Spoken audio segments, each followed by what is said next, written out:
Here we have a different form of a line. Now, one thing I forgot to mention in the last video is that I know this is a line because it's got an x and it's got a y, and neither one of them is to the second or third power or the square root or anything like that. And that's pretty much how I know. In the previous problem, they both had a y and an x, and nothing fancy going on with either of those also. So we're looking at an equation of a line, but this one is in what we call standard form. And standard form is ax plus by equals c.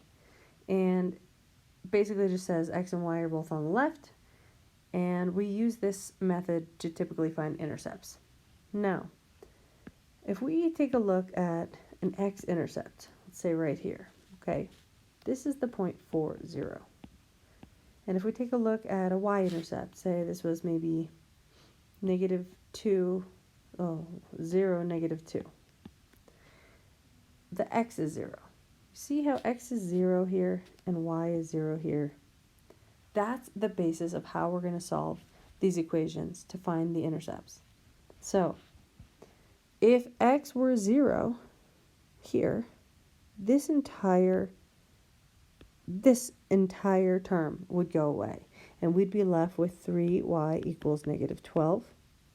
We would divide by 3, and y would equal negative 4.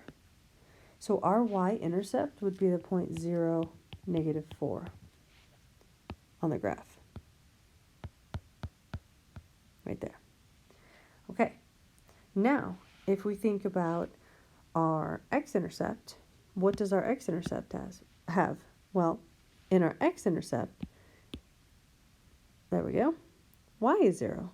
So what that's going to do is that's going to make this whole term go away.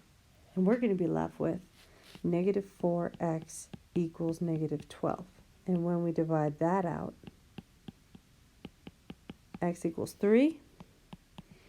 Right here, this is our line.